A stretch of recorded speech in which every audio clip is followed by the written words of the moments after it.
안녕하세요. 저는 이영순이라고 합니다. 정말 어처구니 없던 제 이야기 좀 들어주세요. 아들이 제 등을 떠밀어 생애 처음으로 떠났던 해외여행이었습니다. 한 달이라는 시간이 꿈처럼 흘러갔어요. 처음에는 말도 통하지 않는 이영만리 타국에서 잘 지낼 수 있을까 걱정이 태산 같았지만 그것도 하루 이틀이었습니다. 세상은 넓고 볼 것은 많다는 말을 이제야 실감했지요. 아들이 신경 써서 예약해준 패키지 여행은 제 또래의 좋은 친구들도 많이 만날 수 있는 기회가 되었습니다. 매일 밤 다리가 퉁퉁 붓도록 걸어 다녔지만 마음만은 십수년은 젊어진 기분이었어요. 평생 흙만 파고 살았던 남편과 저를 위해 그리고 먼저 간 남편 목까지 보라며 아들이 보내준 효도 관광. 그 마음이 고마워서라도 한 곳이라도 더 눈에 담고 하나라도 더 맛있는 음식을 먹으려 애썼습니다. 그렇게 한 달을 꽉 채워 한국으로 돌아오는 비행기 안에서 저는 창밖을 보며 남편을 떠올렸습니다. 여보, 나 없이도 잘 있었어요?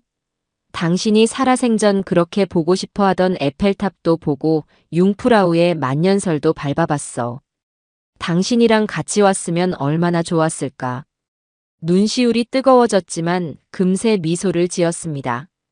지금쯤 우리 아들 만석이가 그리고 며느리 주연이가 공항에 마중 나와 있을 테니까요. 아이들 앞에서 눈물 보이는 늙은 어미가 되고 싶지는 않았습니다. 공항의 공기는 익숙하면서도 낯설었어요. 한 달 만에 밟는 내 나라 땅인데도 말입니다.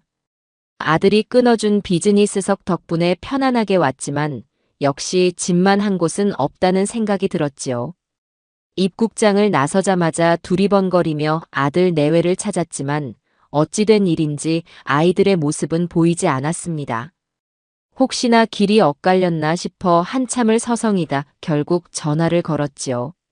신호음이 길게 이어지다 겨우 연결된 아들의 목소리는 피곤에 절어 있었습니다. 어머니 도착하셨어요? 죄송해요. 제가 갑자기 회사에 급한 일이 터져서요. 주연이도 몸이 안 좋다고 하고. 택시 타고 조심히 오세요. 택시비는 제가 바로 보내드릴게요. 서운한 마음이 왜 없었겠습니까? 그래도 어쩌겠어요. 바쁘다는데 아프다는데. 저는 애써 괜찮은 척하며 전화를 끊고는 무거운 캐리어를 끌고 택시 승강장으로 향했습니다. 여행지에서 사온 손주들 장난감과 며느리에게 잘 어울릴 것 같아 큰맘 먹고 산 스카프가 담긴 쇼핑백이 유난히 무겁게 느껴지는 날이었어요. 택시를 타고 집으로 오는 내내 창밖 풍경은 빠르게 스쳐 지나갔습니다. 제가 사는 동네는 아파트 단지가 아닌 마당이 있는 주택들이 옹기종기 모여 있는 곳입니다. 남편과 제가 평생을 바쳐 마련하고 구석구석 우리 부부의 손때가 묻지 않은 곳이 없는 집이지요. 담벼락에 심은 장미 넝쿨은 여전한지 마당의 작은 텃밭에 심어두고 간 상추는 잘 자라고 있는지 궁금했습니다. 택시가 익숙한 골목으로 접어들어 마침내 우리 집 대문 앞에 멈춰 섰습니다. 기사님 고생하셨어요. 저는 아들이 보내준 돈으로 택시비를 계산하고 낑낑거리며 짐을 내렸습니다. 대문 앞에 서자 비로소 집에 돌아왔다는 안도감이 몰려왔어요. 비밀번호를 누르기 위해 손을 뻗었습니다. 우리 가족만 아는 남편의 생일 4자리. 그런데 이게 어찌된 일일까요? 삐비빅 하는 소리와 함께 등록되지 않은 번호입니다 라는 기계음만 반복해서 울렸습니다. 순간 머릿속이 하얘졌어요. 내가 번호를 잘못 눌렀나 싶어 다시 한번 천천히 눌러보았지만 결과는 같았습니다. 혹시나 아들이 보안을 위해 비밀번호를 바꾼 걸까요? 그랬다면 당연히 제게 미리 알려주었을 텐데요.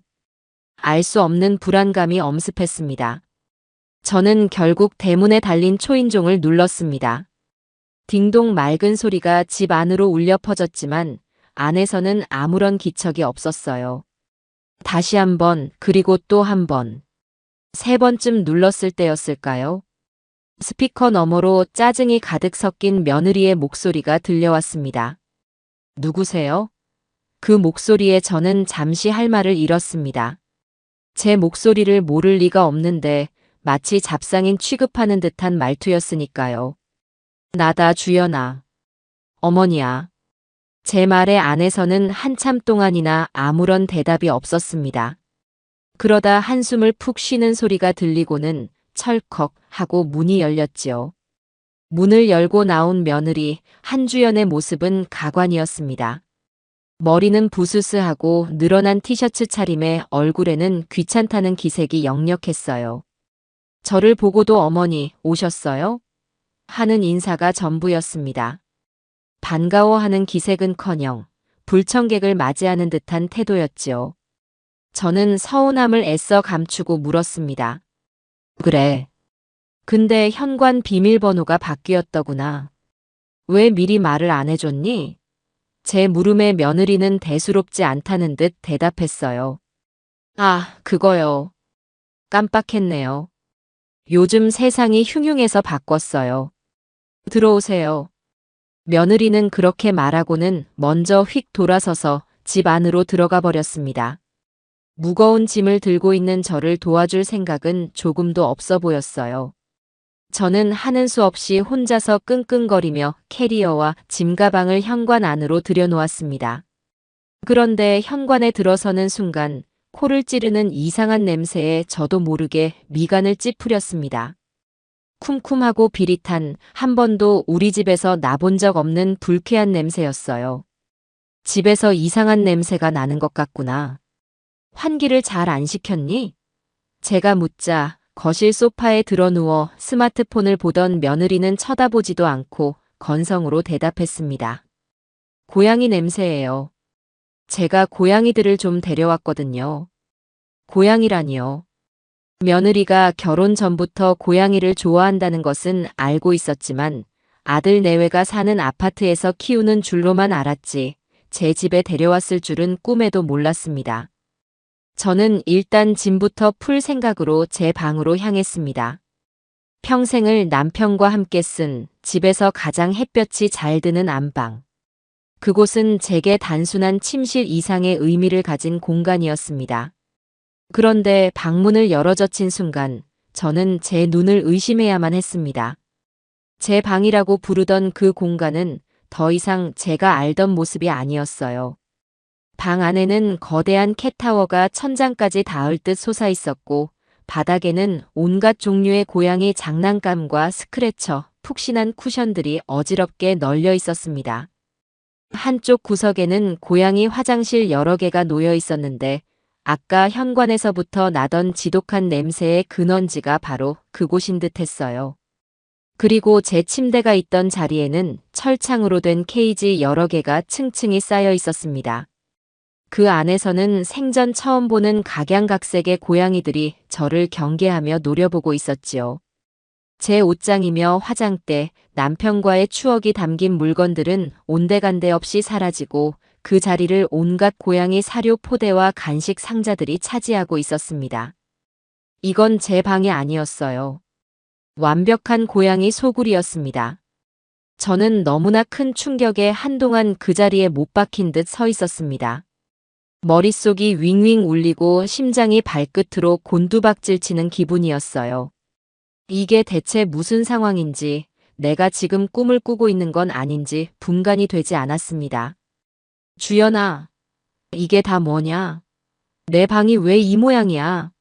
제 고함 소리에 며느리가 그제야 어슬렁거리며 방 앞으로 다가왔습니다. 그리고는 방 안을 한번 쓱 훑어보더니 뭐가 문제냐는 듯한 표정으로 저를 쳐다보며 말했어요. 뭐가요? 아, 고양이들 때문에 놀라셨구나. 애들이 좀 많죠? 그 태연한 태도에 저는 기가 막혀 말이 나오지 않았습니다. 저는 떨리는 손으로 방 안을 가리키며 물었습니다. 내 가구들은 다 어디 갔어? 내 옷이며 이불이며 내 물건들은 다 어디다 치운 거냐고. 제 절규에 가까운 외침에도 며느리는 눈 하나 깜짝하지 않았습니다. 오히려 귀찮다는 듯이 손톱을 매만지며 말하는 그 모습에 저는 온몸의 피가 거꾸로 솟는 것 같았어요. 아, 그거요? 창고에 대충 넣어뒀어요. 어머니 물건들은 낡고 촌스러워서 이 집 분위기랑도 안 맞고 고양이들 키우려니 공간이 부족해서요. 낡고 촌스럽다는 말에 가슴이 철렁 내려앉았습니다. 남편과 함께 발품 팔아 장만하고 평생을 아끼며 써온 가구들입니다. 제 젊은 날과 인생의 희로애락이 고스란히 담긴 물건들이에요. 그런 소중한 제 역사를 며느리는 대충 창고에 처박아 두었다고 말하고 있었습니다. 저는 더 이상 참을 수가 없었어요. 너 지금 뭐라고 했니? 여기가 어디라고 네 마음대로 남의 물건을 치우고 짐승소굴로 만들어. 당장 이것들 다 치우지 못해. 저는 분노로 온몸을 떨며 소리쳤습니다. 하지만 제 앞에 선 며느리는 조금도 위축되지 않았어요. 오히려 제 말을 비웃기라도 하듯 팔짱을 끼고 저를 위아래로 훑어보았습니다. 그리고는 제 인생을 통째로 부정하는 결코 잊을 수 없는 말을 내뱉었습니다. 어머니, 착각하시는 모양인데 여긴 이제 어머니 방 아니에요. 고양이들 방이라고요. 그리고 남의 집 올 때 왜 미리 연락도 안 하세요? 사람 불편하게. 남의 집이라는 단어가 비수처럼 날아와 심장에 박혔습니다. 평생을 바쳐 일군 내 집, 내 이름으로 된 이 집이 어느새 남의 집이 되어 있었던 겁니다. 저는 순간 할 말을 잃고 며느리의 얼굴만 멍하니 쳐다보았습니다. 며느리는 그런 저를 한심하다는 듯 쳐다보더니 결정타를 날렸어요. 어머니, 솔직히 말씀드릴게요. 아들만 보고 사시는 거 저희도 이제 부담스러워요.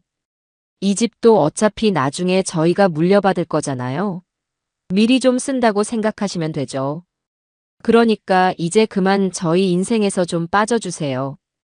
어머니 지내실 곳은 알아서 다른 데 알아보시고요. 당장 나가세요. 당장 나가세요. 그 말을 듣는 순간 제 머릿속에서 무언가 툭 하고 끊어지는 소리가 났습니다. 분노와 배신감, 서러움이 한꺼번에 몰아쳐 눈물이 핑 돌았지만 저는 이를 악물고 참았습니다. 지금 여기서 울고불고 소리치며 싸우는 것은 저 여자애가 원하는 그림일 뿐이라는 생각이 들었어요. 이런 상식 밖의 인간을 상대로 감정적으로 대응해봤자 얻을 것은 아무것도 없었습니다. 저는 차갑게 식어가는 머리로 빠르게 상황을 판단하기 시작했습니다. 이 모든 것은 며느리 혼자 벌인 일이 아닐 겁니다. 제 아들, 김만석의 동의 혹은 방관 없이는 절대 불가능한 일이었으니까요. 효도 관광이라며 저를 해외로 보낸 것부터가 어쩌면 이 모든 것을 계획하기 위한 큰 그림이었을지도 모릅니다. 저는 아무 말 없이 뒤돌아섰습니다. 그런 제 모습에 며느리는 의아한 표정을 짓는 듯 했지만 저는 아랑곳하지 않았어요. 현관에 놓아두었던 제 캐리어 손잡이를 꽉 쥐었습니다. 그래, 나가주마. 아주 깨끗하게. 하지만 명심하거라. 너희가 오늘 나에게 한 짓 아주 비싼 대가를 치르게 될 거다. 마음속으로 되뇌며 저는 미련 없이 그 집의 문턱을 넘어섰습니다. 다시 문이 닫히고 완벽하게 내 집에서 쫓겨난 신세가 되었지요. 하지만 저는 절망하지 않았습니다. 오히려 제 안에서 차가운 분노와 함께 뜨거운 투지가 불타오르기 시작했어요. 저는 길가에 서서 잠시 숨을 고른 뒤 주머니에서 스마트폰을 꺼냈습니다. 그리고는 가장 먼저 근처에서 가장 좋은 호텔을 검색해 예약을 잡았어요. 이것은 도망이 아니었습니다. 길고 처절한 전쟁을 위한 저만의 베이스 캠프를 마련하는 첫 번째 단계였으니까요. 한주연, 그리고 내 아들 김만석. 너희는 절대로 나를 얕봐서는 안 되었다. 이제부터 피눈물이 무엇인지 뼈저리게 느끼게 해줄 테니. 저는 택시를 잡기 위해 큰 길로 걸음을 옮기며 조용히 복수의 칼날을 갈기 시작했습니다. 호텔 스위트룸의 창문으로 서울의 야경이 그림처럼 펼쳐져 있었습니다.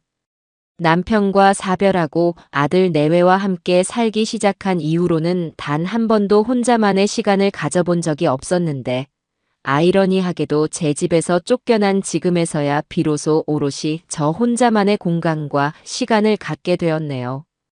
푹신한 소파에 몸을 묻고 있자니 헛웃음이 나왔습니다. 이건 슬픔이나 절망과는 다른 감정이었어요. 오히려 제 안의 모든 감각이 맑고 차갑게 깨어나는 기분이었습니다. 늙었다고 생각했는데 아직 제 심장은 이렇게나 뜨겁게 뛰고 있었던 겁니다. 저는 룸서비스로 따뜻한 차 한 잔을 시키고 앞으로의 계획을 정리하기 위해 머릿속을 가다듬기 시작했습니다. 첫 번째로 해야 할 일은 명확했어요. 아들, 김만석의 진짜 속내를 확인하는 것이었습니다. 며느리 혼자서 이 모든 일을 벌였다고는 도저히 생각할 수 없었으니까요. 저는 잠시 숨을 고른 뒤 스마트폰을 들어 아들의 번호를 눌렀습니다. 신호음이 몇 번 울리고 나서야 아들이 전화를 받았습니다.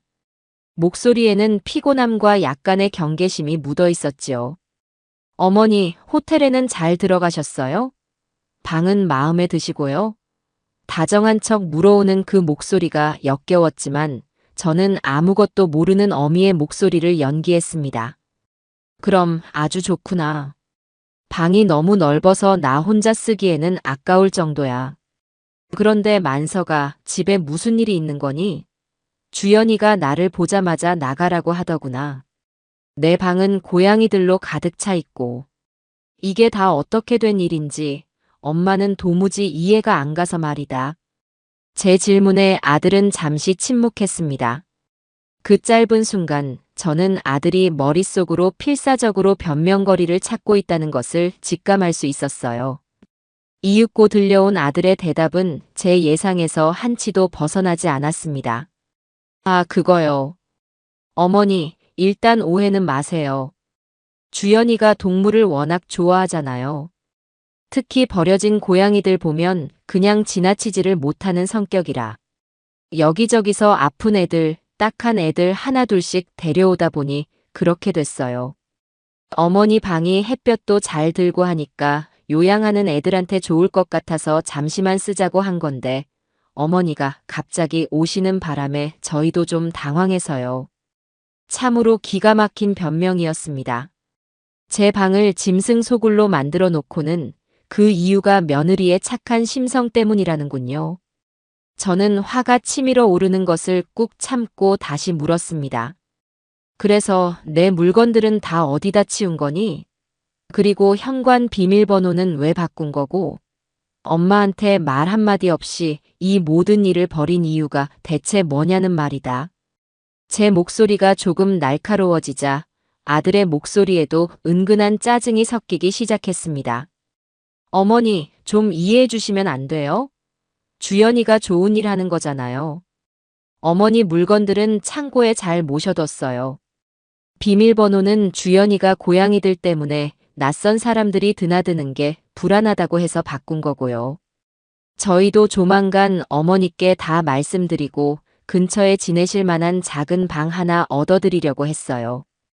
이렇게 갑자기 들이닥치실 줄은 몰랐죠. 들이닥쳤다는 표현에 저는 더 이상 아들에게 기대할 것이 아무것도 없음을 깨달았습니다. 아들은 처음부터 끝까지 제 아들이 아닌 한주연의 남편일 뿐이었습니다. 저를 집에서 내쫓을 계획을 세우고 실행에 옮긴 공범이었던 겁니다. 작은 방 하나 얻어준다는 말은 마치 적선하듯 들려왔어요. 제 평생이 담긴 집을 송두리째 빼앗아 놓고는 고작 방 한 칸으로 저를 입막음하려 하다니. 저는 실망감을 넘어선 깊은 환멸을 느꼈습니다. 하지만 지금은 감정을 드러낼 때가 아니었지요. 저는 오히려 한없이 인자하고 모든 것을 이해한다는 듯한 목소리로 말했습니다. 그랬구나. 그런 깊은 뜻이 있는 줄도 모르고 엄마가 괜히 속상해했네. 주연이가 참 마음이 곱구나. 알겠다. 그럼 엄마는 당분간 여기서 지내고 있을 테니 너희는 편하게 있어라. 괜히 엄마 때문에 신경 쓰지 말고. 제 대답이 의외였는지 아들은 잠시 말을 더듬었습니다. 네. 아, 네, 어머니. 이해해 주셔서 감사해요. 역시 저희 어머니세요. 필요한 거 있으시면 언제든 말씀하시고요. 저는 그래 하고 짧게 대답하고는 전화를 끊었습니다. 스마트폰을 내려놓는 제 손이 부들부들 떨리고 있었어요. 아들과의 통화는 제게 한 가지 사실을 명확하게 알려주었습니다. 이것은 저 혼자만의 싸움이라는 것을요. 그리고 그 싸움에서 저는 절대로 져서는 안 된다는 것도 말입니다. 다음 날 아침, 저는 이른 시간부터 외출 준비를 했습니다. 어젯밤 내내 한숨도 자지 못했지만 정신은 오히려 맑았어요. 오늘의 목적지는 제 오랜 친구인 정 여사가 운영하는 부동산 사무실이었습니다. 정 여사는 이 동네에서만 30년 넘게 부동산을 해온 터줏대감으로 제 남편과도 막역한 사이였지요. 제가 이런 꼴을 당했다는 것을 알면 누구보다 제 일처럼 분노해 줄 사람이었습니다. 택시를 타고 도착한 부동산 사무실에서 정 여사는 저를 보자마자 버선발로 뛰어나왔습니다. 어머, 이 여사. 이게 얼마만이야? 해외여행은 잘 다녀왔어? 얼굴이 아주 폈네, 폈어. 하지만 제 얼굴에 드리워진 그늘을 금세 알아차리고는 표정이 굳어졌습니다. 그런데 무슨 일 있어? 안색이 왜 이렇게 안 좋아? 저는 정 여사가 내어준 따뜻한 쌍화차를 한 모금 마시고 그간의 일을 차분히 털어놓았습니다. 제 이야기가 진행될수록 정 여사의 얼굴은 경악으로 물들어갔어요. 세상에 이런 경우가 어디 있어? 자기 집에서 쫓겨나다니 말이나 되는 소리야? 그 며느리라는 여자는 제정신이야? 아니, 그보다 자네 아들은 대체 뭘 하고 있었던 건데? 정 여사는 제 손을 잡고 연신 분통을 터뜨렸습니다. 저는 그저 씁쓸하게 웃으며 말했지요. 아들도 한통 속인 것 같아. 그러니 나더러 작은 방을 얻어주겠다는 소리를 하지. 제 말에 정 여사는 책상을 쾅 내리쳤습니다. 이것들이 아주머니를 뭘로 보고. 이 여사, 정신 똑바로 차려야 해. 이런 일은 감정적으로 해결하면 절대 안 돼. 법대로 아주 냉정하게 처리해야 한다고. 역시 전문가는 달랐습니다. 제가 듣고 싶었던 말이 바로 그것이었어요. 정 여사는 즉시 컴퓨터를 켜서 무언가를 분주하게 확인하기 시작했습니다. 그리고는 프린터에서 출력된 종이 한 장을 제 앞에 내밀었어요.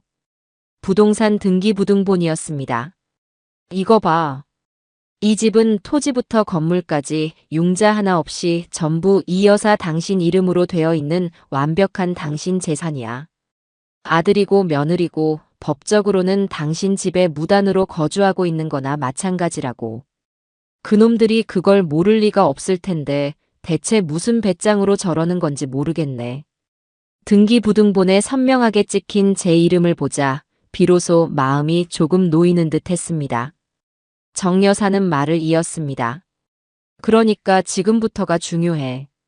섣불리 찾아가서 깽판 치거나 싸우지 마. 그건 저것들이 바라는 거야.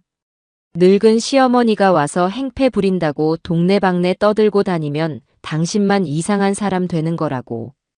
대신 저것들이 무슨 짓을 하고 있는지 확실한 증거를 모아야 해. 증거 알지? 모든 싸움은 증거가 전부야. 친구의 조언은 제 머릿속을 명쾌하게 정리해 주었습니다.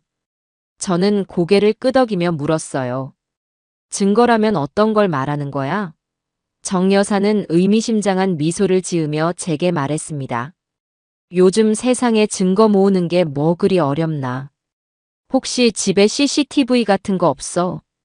정 여사의 그 한마디에 제 머릿속에 번개처럼 스치는 것이 있었습니다. 바로 해외여행을 떠나기 직전 현관 안쪽에 설치해둔 작은 실내용 CCTV였습니다. 아들은 요즘 세상이 흉흉한데 굳이 왜 그런 걸 다냐며 타박했지만 저는 혹시 모를 외부 침입이 걱정되어 제 돈으로 직접 설치했었지요. 그 카메라는 와이파이를 통해 제 스마트폰으로 실시간 확인이 가능하고 움직임이 감지될 때마다 클라우드 서버에 영상이 자동으로 저장되는 기능이 있었습니다. 저는 그 존재를 까맣게 잊고 있었던 겁니다. 저는 정 여사에게 그 사실을 말했고 우리는 즉시 호텔로 돌아왔습니다. 저는 떨리는 손으로 노트북을 켜고 CCTV 앱에 로그인했습니다. 그리고 지난 한 달간의 녹화 기록을 재생하기 시작했어요. 처음 며칠간은 별다른 특이사항이 없었습니다. 아들과 며느리가 집을 드나드는 평범한 모습뿐이었지요. 그런데 제가 떠난 지 일주일쯤 지났을 때부터 이상한 움직임이 포착되기 시작했습니다. 낯선 사람들이 고양이 이동장을 들고 집을 드나들기 시작한 겁니다. 처음에는 한두 명이었지만 날이 갈수록 그 빈도와 수가 늘어났습니다. 영상 속 며느리는 마치 업소 사장처럼 손님들을 맞이하고 있었어요. 방문한 사람들은 대부분 고급 외제차를 타고 온 행색이 부유해 보이는 여자들이었습니다. 그들은 며느리에게 고양이를 맡기며 신용카드를 건네거나 현금이 든 봉투를 주고받았습니다. 어떤 날은 며느리가 노트북을 보며 예약 스케줄을 확인하는 모습도 포착되었습니다. 이것은 단순히 지인의 고양이를 몇 마리 맡아주는 수준이 아니었습니다. 명백한 사업 행위였어요. 버려진 고양이를 돌본다는 아들의 말은 새빨간 거짓말이었습니다.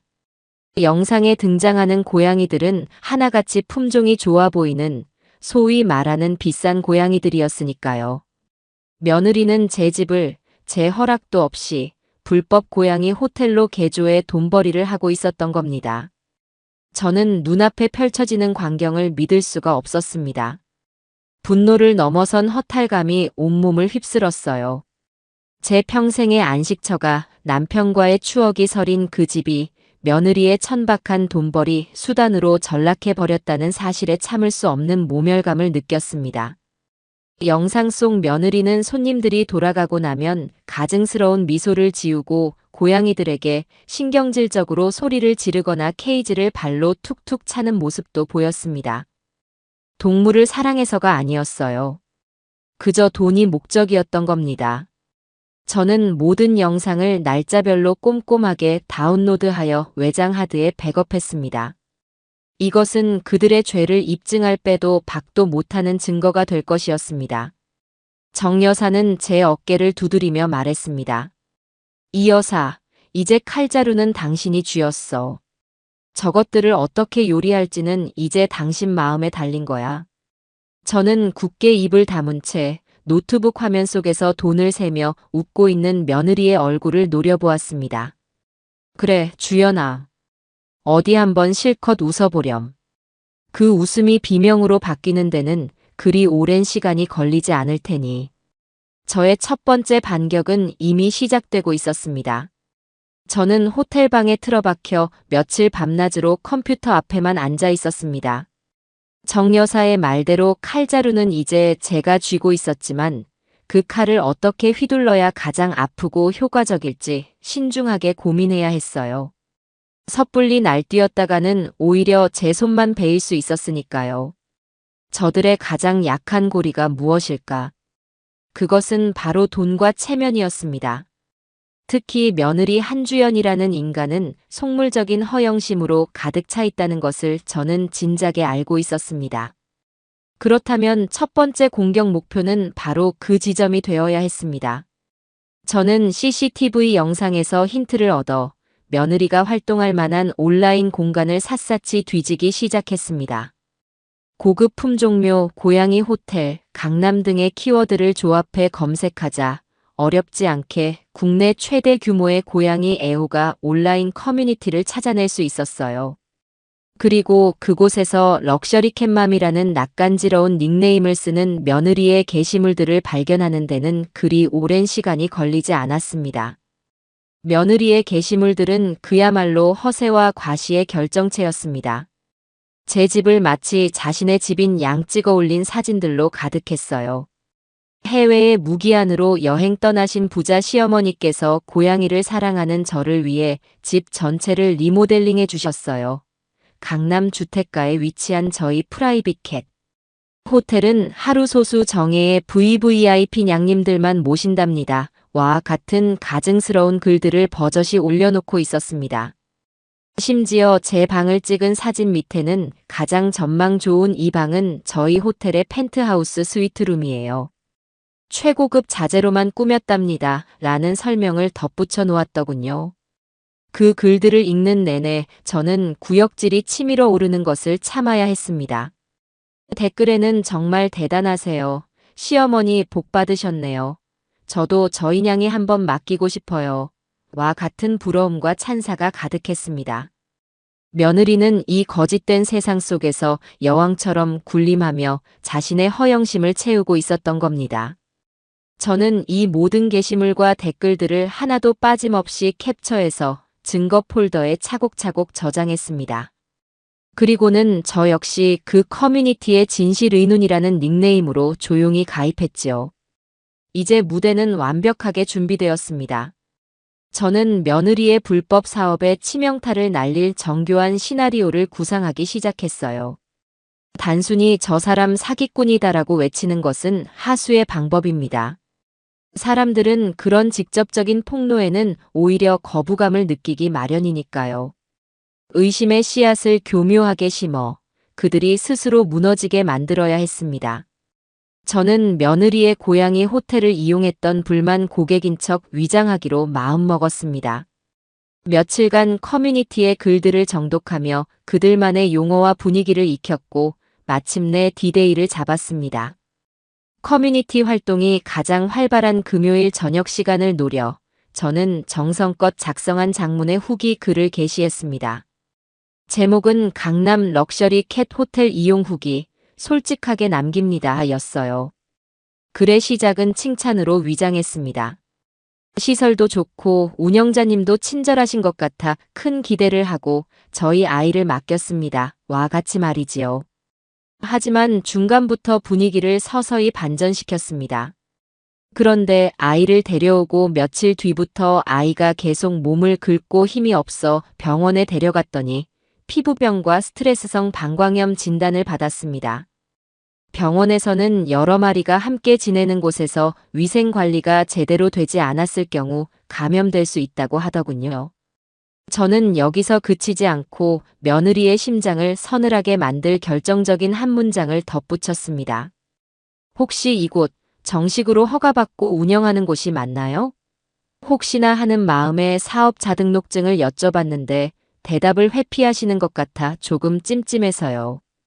비싼 요금을 받는 만큼 기본적인 위생 관리나 사업자로서의 책임은 다해주셨으면 하는 마음에 쓴소리 남깁니다. 제 글은 그야말로 제대로 벌집을 건드린 격이었습니다. 게시물은 순식간에 수백 개의 댓글이 달리며 뜨거운 감자로 떠올랐어요. 처음에는 그럴 리 없다. 운영자님은 좋은 분이다라며 며느리를 옹호하는 댓글들이 달렸지만 제 글이 워낙 구체적이고 논리적이었기 때문에 사람들은 서서히 동요하기 시작했습니다. 어쩐지 현금 영수증을 안 해주시더라. 저희 애도 다녀온 뒤로 계속 설사를 했어요. 불법 영업이면 큰 문제 아닌가요? 와 같은 의심과 비난의 댓글들이 쏟아지기 시작했지요. 당황한 며느리는 이 글은 명백한 허위 사실이며 악의적인 비방입니다. 당장 글을 내리지 않으면 법적 조치를 취하겠습니다. 라는 댓글을 달았지만 오히려 불에 기름을 붓는 격이었습니다. 사람들은 왜 해명은 안 하고 협박부터 하시죠? 떳떳하면 사업자 등록증부터 인증하세요. 라며 더욱 거세게 며느리를 몰아붙였습니다. 며느리가 쌓아 올린 거짓의 성이 순식간에 무너져 내리는 순간이었어요. 온라인에서 소란을 피워놓은 저는 곧바로 다음 단계에 착수했습니다. 바로 공권력을 이용하는 것이었지요. 저는 익명으로 국민신문고를 통해 2건의 민원을 접수했습니다. 첫 번째는 관할 구청 위생과에 제 집 주소를 정확히 명시하여 불법 영업 행위에 대한 단속을 요청하는 민원이었습니다. 민원 내용에는 며느리가 온라인 커뮤니티에 올렸던 홍보 게시물 캡처본을 증거 자료로 첨부했어요. 두 번째 민원은 국세청에 접수했습니다. 역시 제 집 주소지를 사업장으로 하여 미신고 사업 및 현금 거래를 통한 탈세 혐의에 대한 조사를 요청하는 내용이었지요. 여기에는 CCTV 영상 속에서 며느리가 손님들과 현금 및 카드로 거래하는 장면들을 캡처하여 첨부했습니다. 이제 주사위는 던져졌습니다. 며느리는 곧 온라인에서의 평판 추락과 더불어 오프라인에서는 대한민국 행정기관의 무서움을 뼈저리게 체험하게 될 것이었습니다. 저는 민원 접수 완료 화면을 보며 차갑게 미소 지었습니다. 주연아, 게임은 이제부터 시작이란다.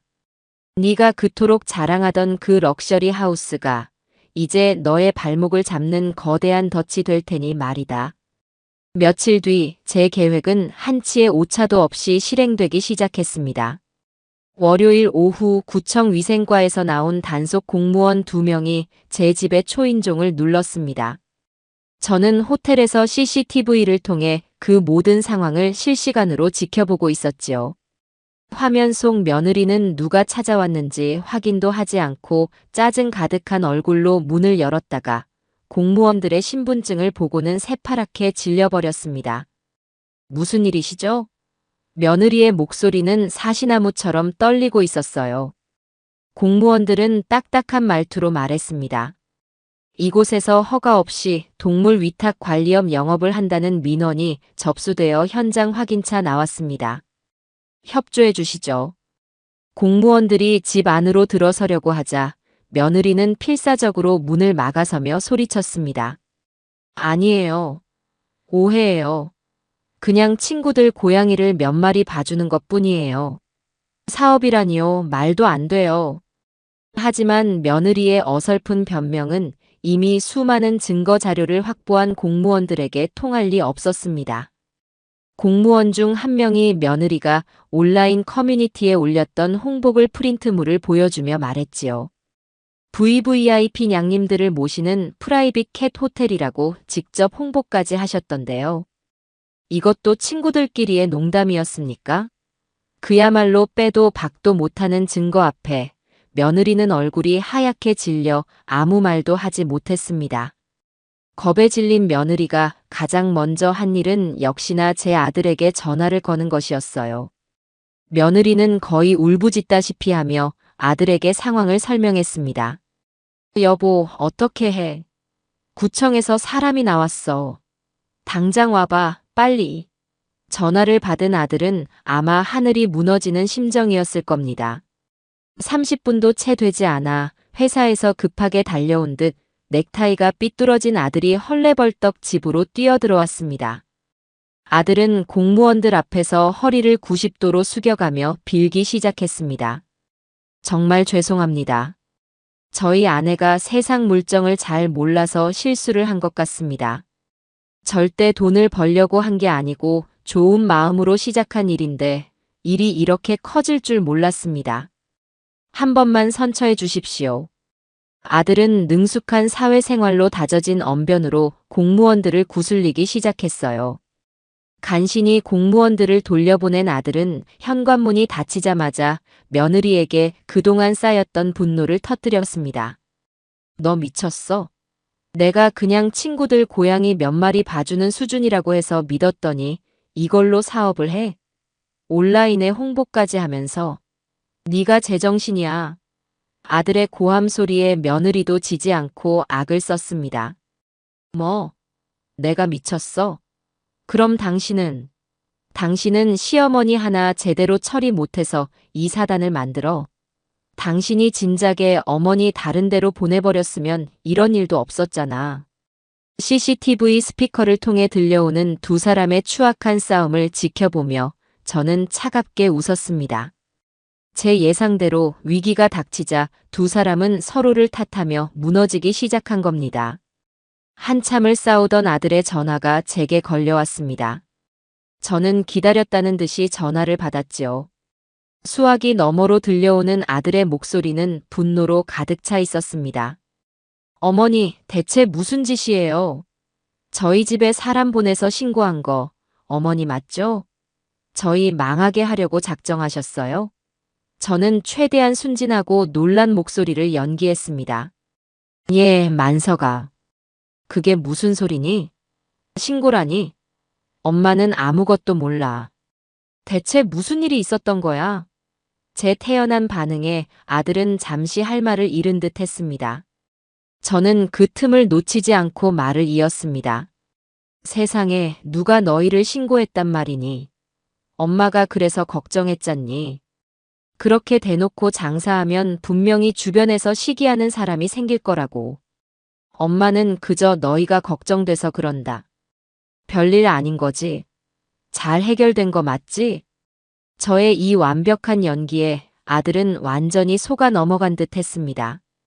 오히려 제게 화를 낸 것이 미안했는지 목소리가 한풀 꺾였어요. 아, 아니에요, 어머니. 제가 잠시 오해했나 봐요. 죄송해요. 전화를 끊은 아들은 다시 며느리에게 분노의 화살을 돌렸습니다. 꺼봐. 어머니는 아무것도 모르시잖아. 다 너가 일을 어설프게 벌여서 이 사달이 난 거라고. 며느리는 억울하다는 듯이 소리쳤지만 이미 상황은 아들에게 유리하게 돌아가고 있었습니다. 온라인 커뮤니티에서는 럭셔리 캣맘에 대한 비난 여론이 들끓고 있었고 악성 후기와 불법 영업 논란으로 인해 며느리의 고양이 호텔은 하루아침에 모든 예약을 취소당하는 신세가 되었습니다. 스트레스가 극에 달한 며느리는 매일같이 아들에게 짜증을 냈고 아들 역시 그런 며느리에게 지쳐갔습니다. 그들의 돈과 체면 그리고 서로에 대한 믿음이 동시에 무너져 내리고 있었지요. 저는 호텔방 소파에 편안히 기댄 채 그들이 자멸해가는 과정을 즐겁게 관람했습니다. 아직 진짜 복수는 시작도 하지 않았는데 말입니다. 이제 슬슬 다음 카드를 꺼내볼 시간이었습니다. 구청 공무원들이 다녀간 이후 아들 내외의 집은 그야말로 얼음장같이 차가워졌습니다.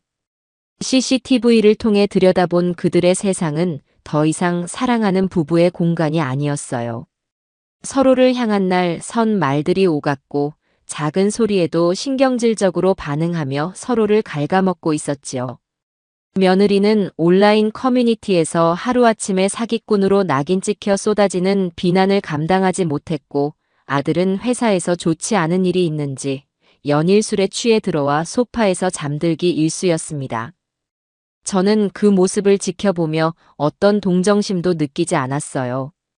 그들이 뿌린 씨앗을 그들이 거두고 있을 뿐이니까요. 하지만 저는 알고 있었습니다. 이것은 시작에 불과하다는 것을요.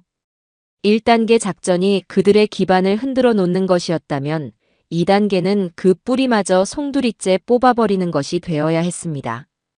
그러기 위해서는 저 혼자의 힘만으로는 부족했어요. 제 편이 되어줄 강력한 조력자가 필요했습니다. 제 머릿속에 가장 먼저 떠오른 사람은 최진욱 변호사였습니다. 최 변호사는 먼저 세상을 떠난 제 남편의 오랜 동료이자 의형제나 다름없던 사람이었지요.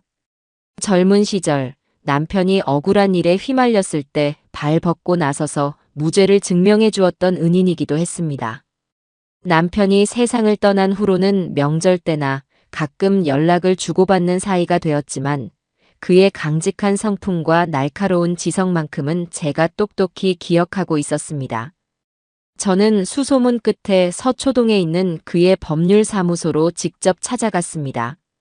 수십 년 만에 만난 최 변호사는 머리에 서리가 하얗게 내렸지만 형형하게 빛나는 눈빛만은 예전 그대로였습니다. 그는 저를 보자마자 마치 어제 만난 사람처럼 반갑게 맞아주었어요. 형수님, 이게 얼마만입니까? 그동안 잘 지내셨지요? 만석이는 이제 장성에서 효도 좀 하고요. 아들 이야기가 나오자 제 가슴이 철렁 내려앉았지만 저는 애써 미소를 지으며 그간의 사정을 차분히 털어놓기 시작했습니다. 제 이야기가 길어질수록 최 변호사의 얼굴은 점차 굳어져 갔습니다. 처음에는 안타까움으로 시작했던 그의 표정은 이내 경악으로 그리고 마침내 참을 수 없는 분노로 바뀌어 갔지요. 제가 며느리에게 당장 나가라는 말을 듣고 집에서 쫓겨났다는 대목에 이르러서는 그가 주먹으로 책상을 내리치는 바람에 찻잔이 요란한 소리를 내며 흔들렸습니다. 이런 파렴치한 것들을 봤나. 형님이 평생을 바쳐 이룬 집에서 형수님을 내쫓다니요. 그리고 만석이 그놈은 대체 뭘 한 겁니까? 제 어미가 이런 수모를 당하는데 그걸 보고만 있었다는 말입니까? 최 변호사는 제 남편이라도 살아 돌아온 것처럼 분노했습니다. 그의 그 모습에 저는 그만 참았던 눈물을 터뜨리고 말았어요. 제 편이 있다는 사실이, 제 억울함을 알아주는 사람이 있다는 사실이 얼마나 큰 위안이 되는지 그때 처음 알았습니다. 최 변호사는 제가 내민 외장 하드에 담긴 CCTV 영상과 온라인 커뮤니티 캡처 자료들을 꼼꼼히 검토했습니다. 그의 눈빛은 사냥감을 포착한 매처럼 날카롭게 빛났어요. 한참 동안 자료를 살피던 그는 안경을 벗어 책상에 내려놓으며 단호하게 말했습니다. 형수님, 걱정 마십시오. 이 일은 제가 맡겠습니다.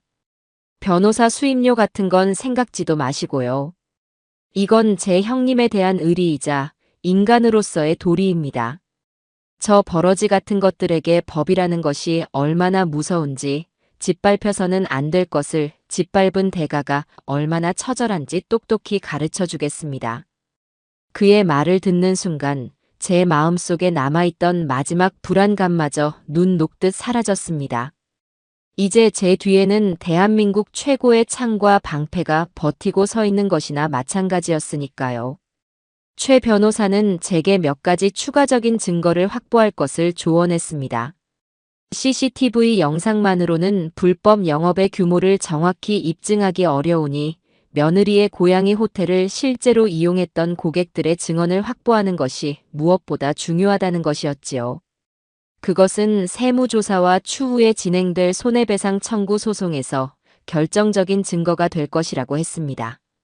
저는 즉시 행동에 나섰습니다. 온라인 커뮤니티에서 럭셔리 캣맘에게 불만을 토로했던 몇몇 사람들의 아이디를 기억해 두었고 그들에게 조심스럽게 쪽지를 보냈습니다. 저 역시 피해자인 척, 저도 그곳에 고양이를 맡겼다가 아이가 병에 걸려 속상한 마음에 연락드린다. 혹시 괜찮으시다면 만나서 이야기를 나눌 수 있겠느냐는 내용이었지요.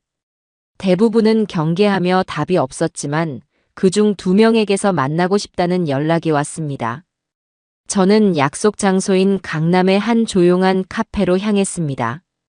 먼저 도착해 있던 2사람은 20대 후반에서 30대 초반으로 보이는 젊은 여성들이었어요.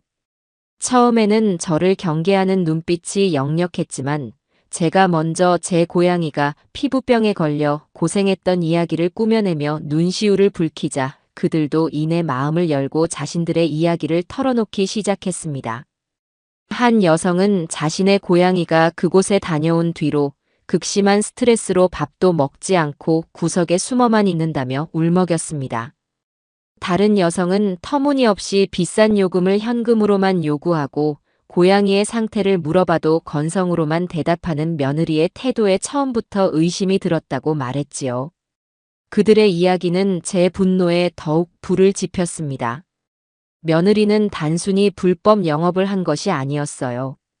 소중한 생명을 담보로 위험한 장사를 하고 있었던 겁니다. 저는 그들에게 최 변호사의 명함을 건네며 모든 법적 지원을 약속하고 그들의 피해 사실에 대한 진술서를 확보할 수 있었습니다.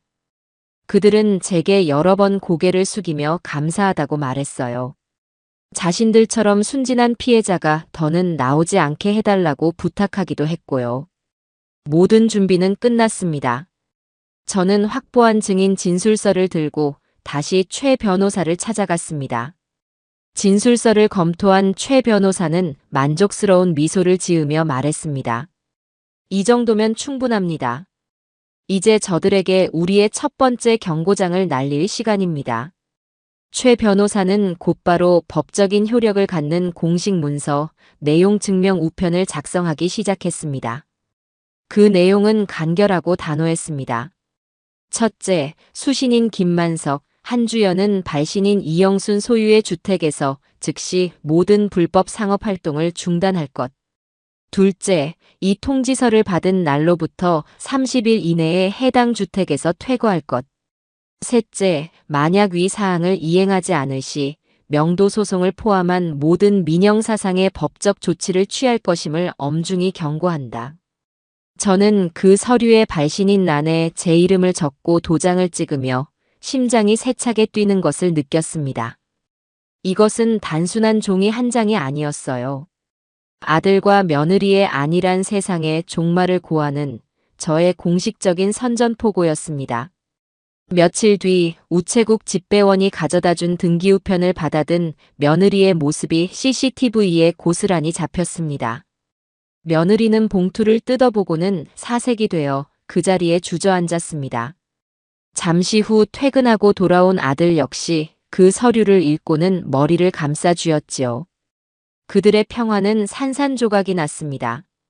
내용 증명이라는 네 글자가 주는 법적인 무게감은 구청 공무원의 방문과는 차원이 다른 공포였을 겁니다. 화면 속에서 두 사람은 서로에게 고함을 지르며 격렬하게 다투기 시작했습니다. 이게 다 너 때문이야. 네가 고양이로 돈 벌겠다고 설칠 때부터 내가 알아봤어. 뭐, 이제 와서 발 빼는 거야? 당신은 옆에서 돈 세면서 좋아했잖아. 당신이 시어머니 하나 제대로 구슬리지 못해서 이 꼴이 난 거라고. 저는 그 추악한 싸움을 냉정한 눈으로 지켜보았습니다. 그래, 그렇게 서로를 물어뜯으렴. 너희의 그 단단해 보이던 관계가 얼마나 허약한 모래성 위에 세워진 것이었는지 이제 곧 온 세상이 알게 될 테니. 저는 차갑게 식은 찻잔을 들어올리며 다음 악장을 조용히 준비했습니다. 최 변호사가 보낸 내용 증명은 아들 내외의 안일한 세상에 내려진 사형 선고나 다름없었습니다. 30일이라는 퇴거 시한이 하루하루 다가올수록 그들은 처형 날짜를 기다리는 사형수처럼 극도로 예민하고 불안정해져 갔지요. CCTV를 통해 본 그들의 일상은 그야말로 아비규환이었습니다. 이전에는 서로를 탓하며 싸우기라도 했지만 이제는 서로의 존재 자체를 무시하며 유령처럼 집 안을 배회했습니다. 며느리는 하루 종일 소파에 누워 스마트폰만 들여다보았고 아들은 퇴근 후에도 집에 들어오지 않고 밖을 떠도는 날이 많아졌어요. 그들이 그토록 자랑하던 럭셔리 하우스는 이제 숨막히는 감옥이 되어 그들을 올가매고 있었습니다. 저는 그 모습을 보며 일말의 가여움도 느끼지 않았습니다. 자업자득, 인과응보라는 말이 이토록 실감나게 다가온 적은 없었어요. 며느리 한주연에게 가장 큰 고통은 금전적인 손실이나 법적인 압박이 아니었습니다. 그것은 바로 그녀의 목숨과도 같았던 체면이 산산조각 나는 것이었지요. 제가 온라인 커뮤니티에 심어놓은 의심의 씨앗은 무섭게 자라나 이제는 걷잡을 수 없는 소문이 되어 그녀의 현실 세계를 잠식하기 시작했습니다. 제가 만났던 피해자 중 한 명이 공교롭게도 며느리가 어울리던 부유층 사모님 모임의 일원이었던 것이 결정적이었습니다. 그 여성은 모임에 나가 며느리의 실체를 낱낱이 폭로했습니다. 한주연 씨 시어머니 집 뺏어서 불법 고양이 호텔 하다가 소송당했다면서요? 자기 집도 아니면서 있는 척은 혼자 다 하더니 꼴 좋다. 그런 사람이랑 어울린 우리가 창피하다와 같은 이야기들이 급속도로 퍼져나갔지요. 며느리의 휴대전화는 불이 나기 시작했습니다. 어제까지도 함께 브런치를 즐기며 웃고 떠들던 지인들은 이제 전화를 걸어 조롱 섞인 목소리로 안부를 묻거나 노골적으로 그녀를 비난했습니다. 주연 씨, 괜찮아? 소문 들었어. 시어머니를 내쫓았다니 사실이야? 어머, 웬일이니? 너 그런 애인 줄 몰랐다. 우리 이제 연락하지 말자. 며느리는 처음에는 아니라고 발뺌하며 악을 썼지만 시어머니가 보낸 내용 증명이라는 구체적인 증거 앞에서는 속수무책이었습니다. 그녀가 공들여 쌓아 올린 VVIP, 럭셔리맘이라는 허상의 이미지는 와르르 무너져 내렸습니다. 그녀의 사회적 세상은 그렇게 완벽하게 끝장나고 있었어요. CCTV 속 며느리는 전화를 받다 말고 휴대전화를 벽에 집어 던지며 발악하는 날이 많아졌습니다. 그 모습은 마치 독이 오른 코브라 같았지만 제 눈에는 그저 발가벗겨진 채 발버둥 치는 한 마리 가련한 벌레처럼 보일 뿐이었습니다. 사회적으로 매장당한 며느리는 그 모든 분노를 아들에게 쏟아냈습니다. 당신은 대체 뭐하는 인간인데 시어머니 하나 못 막아. 당신이 남자 구실만 제대로 했어도 내가 이런 창피를 당하지는 않았을 거 아니야. 돈. 당신이 벌어다 주는 돈이 이것밖에 안 되니까. 내가 이 짓이라도 해서 먹고 살려고 했던 거잖아. 이 무능한 인간아. 차마 입에 담지 못할 폭언들이 매일 밤 집안에 울려 퍼졌습니다. 아들 역시 지지 않고 맞섰지요. 뭐, 무능해. 너 같은 속물 허영 덩어리를 만족시키려면 대체 얼마나 벌어야 하는데. 네가 내 인생을 망쳤어. 너만 아니었으면 우리 엄마랑 나 아무 문제 없이 잘 살았을 거라고. 그들의 싸움이 극에 달했던 어느 날 밤, 저는 우연을 가장하여 그들의 이웃집에 사는 정 여사의 집에 들렀습니다. 담벼락 하나를 사이에 두고 아들 내외가 서로를 저주하며 싸우는 소리가 고스란히 들려왔습니다. 저는 정 여사가 내어준 시원한 매실차를 마시며 그들의 파멸 교향곡을 감상했지요. 압박감과 창피함에 더 이상 견딜 수 없었던 것일까요? 퇴거 시한을 불과 며칠 앞둔 어느 날 저녁 마침내 아들이 제가 머무는 호텔로 찾아왔습니다. 한 달여 만에 마주한 아들의 모습은 처참했습니다. 살은 헬쑥하게 빠지고 눈은 퀭했으며 값비싼 양복은 구겨져 초라해 보였습니다. 아들은 제 앞에 서서 한참을 머뭇거리다 어렵게 입을 열었습니다. 어머니 드릴 말씀이 있어서 왔습니다. 저는 아무 말 없이 소파에 앉아 아들을 쳐다보았습니다. 아들은 제 앞에 무릎을 꿇는 신용까지 하며 애원하기 시작했어요. 어머니, 제발 소송만은 취하해 주세요. 제가 다 잘못했습니다. 주연이도 지금 깊이 반성하고 있어요.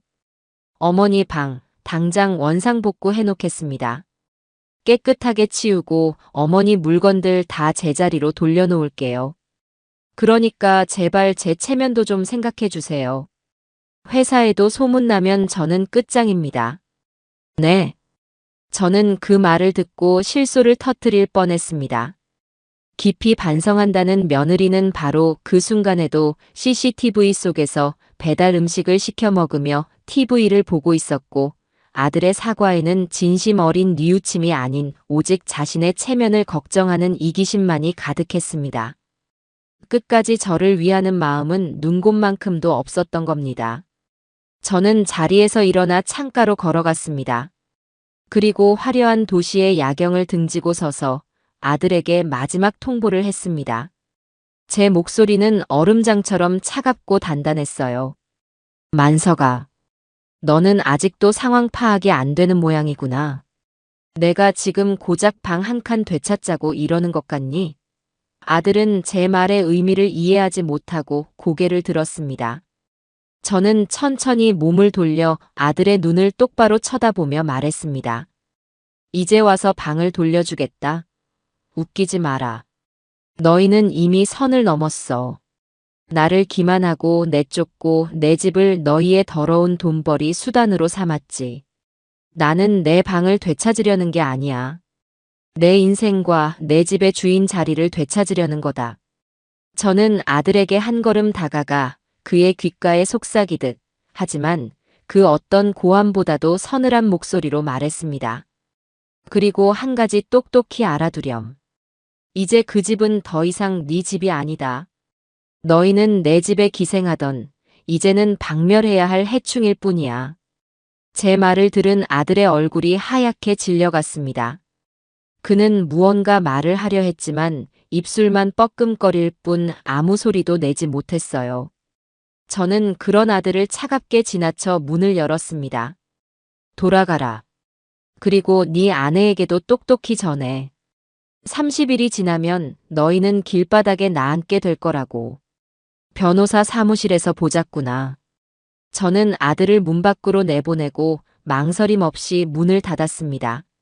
문 뒤에서 아들이 절망적으로 제 이름을 부르는 소리가 들려왔지만 제 마음은 조금도 흔들리지 않았습니다. 가엾은 내 아들. 진정한 지옥은 아직 시작도 하지 않았는데 벌써부터 울기는 일렀지요. 약속했던 30일이라는 시간은 속절없이 흘러갔습니다. 아들 내외는 제 마지막 경고를 귓등으로 흘려들은 모양인지 집에서 나갈 기미를 보이지 않았어요. 아마 설마 친아들을 상대로 진짜 소송까지 하겠어? 하는 안일한 기대를 품고 있었겠지요. 그들은 저 이영순이라는 사람을, 그리고 자식에게 배신당한 어미의 분노를 너무나도 얕보고 있었습니다. 퇴거 시한이 지난 다음 날 아침, 저는 최 변호사와 함께 법원으로 향했습니다. 최 변호사는 한치의 망설임도 없이 건물명도 청구 소송소장을 접수했습니다. 이제 이 싸움은 더 이상 가족 간의 다툼이 아닌 명백한 법적 분쟁이 된 것입니다. 소송이 진행되는 동안 법원은 아들 내외에게 점유이전금지 가처분 결정을 내렸습니다. 이것은 그들이 소송 중에 집을 다른 사람에게 팔거나 세를 주는 등의 행위를 일체할 수 없도록 묶어두는 조치였지요. 그들은 이제 제 집에서 옴짝달싹도 못하는 신세가 된 겁니다. 명도 소송과 동시에 제가 국세청에 접수했던 민원도 본격적인 위력을 발휘하기 시작했습니다. 국세청은 제가 제출한 CCTV 영상과 증인들의 진술서를 토대로 며느리 한주연에 대한 고강도 세무조사에 착수했습니다. 세무조사관들이 집에 들이닥친 날, 며느리는 거의 실신 직전까지 갔다고 이웃인 정 여사가 전해주더군요. 조사관들은 집 안 구석구석을 뒤지며 며느리가 그동안 벌어들인 불법 소득의 규모를 파악하기 시작했습니다. 며느리가 VVIP 고객들을 상대로 받아 챙긴 현금, 명품 가방으로 받은 뇌물, 차명 계좌를 통해 숨겨둔 돈까지 그동안의 모든 탈세 행각이 백일화에 드러나기 시작했어요. 국세청이 추산한 탈세액과 그에 따른 가산세는 며느리가 평생을 벌어도 갚기 힘든 상상을 초월하는 금액이었습니다. 며느리는 이제 소송 피고인 신분에 더해 악질적인 탈세범이라는 주홍글씨까지 새기게 된 것입니다. 그런데 이 모든 것을 뛰어넘는 그야말로 제 심장을 서늘하게 만든 사건이 터지고야 말았습니다. 명도 소송을 준비하던 최 변호사가 법원에서 해당 주택의 등기부등본을 다시 열람하던 중 이상한 점을 발견했다며 제게 급히 연락을 해왔습니다. 형수님, 혹시 최근에 집을 담보로 대출받으신 적이 있으십니까? 저는 영문을 몰라 되물었습니다. 아니요. 남편이 물려준 이 집에 빚 만드는 일은 절대 없을 거라고 맹세했는데 그게 무슨 말입니까? 최 변호사의 목소리가 심각하게 가라앉았습니다. 등기부등본을 확인해 보니 형수님이 해외에 계시던 기간에 시중은행 한 곳에서 3억 원의 주택담보대출이 실행된 것으로 나옵니다. 채권 최고액이 3억 6천만 원으로 설정되어 있어요. 그 말을 듣는 순간 제 머리를 무언가가 아주 세게 내리치는 듯한 충격을 받았습니다. 저는 대출을 받은 적이 없었습니다. 그렇다면 범인은 단 한 사람밖에 없었지요. 저는 떨리는 손으로 최 변호사와 함께 해당 은행을 찾아갔습니다. 그리고 대출 관련 서류를 확인하는 순간 저는 온몸에서 피가 빠져나가는 듯한 끔찍한 기분을 느껴야 했습니다. 대출 신청 서류에는 제 이름이 버젓이 적혀 있었고 제 인감 도장이 선명하게 찍혀 있었습니다. 필체는 교묘하게 제 글씨를 흉내내고 있었지만 제가 쓴 것이 아니라는 것은 한눈에 알 수 있었어요. 제 아들 김만석이 제 인감을 훔쳐 위조 서류를 만들고 제 집을 담보로 거액의 대출을 받아 빼돌린 것이었습니다. 그 돈은 어디로 갔을까요? 아마도 며느리의 사치스러운 생활을 유지하고 불법적인 사업을 확장하는 데 쓰였을 겁니다. 저는 그 서류를 붙잡고 한참 동안이나 말을 잇지 못했습니다. 배신감보다 더 깊은 인간에 대한 근원적인 환멸이 제 온몸을 휘감았습니다. 내 아들이 내 배 아파 낳은 자식이 어떻게 어미의 등을 향해 이런 끔찍한 칼을 꽂을 수 있단 말입니까? 최 변호사는 분노로 얼굴이 시뻘개졌습니다. 그는 즉시 은행 측에 사기 대출임을 통보하고 저를 대신하여 검찰에 아들 김만석을 사문서 위조 및 사기 혐의로 형사고발했습니다. 민사소송이었던 명도소송과는 차원이 다른 문제였습니다. 이제 아들은 전과자가 될 수도 있는 명백한 범죄자가 된 것입니다. 은행은 사기 대출 사실을 인지하자마자 즉각적인 조치에 들어갔습니다. 아들 부부 명의의 모든 예금 계좌를 동결시켜버렸고 대출금 회수를 위한 절차에 착수했습니다. 하루아침에 모든 돈줄이 막혀버린 겁니다. 그들에게는 재앙의 시작이었습니다. 당장 신용카드 대금과 할부금을 막을 길이 없어졌고 집으로 날아오는 것은 온갖 종류의 독촉장이었습니다. 그들의 몰락은 눈에 보일 정도로 빠르게 진행되었습니다. 어느 날 CCTV를 보니 며느리가 울면서 자신이 애지중지하던 명품 가방들을 바리바리 싸들고 나가는 모습이 보였습니다. 아마 중고 명품점에 헐값으로 팔아넘기러 가는 것이겠지요.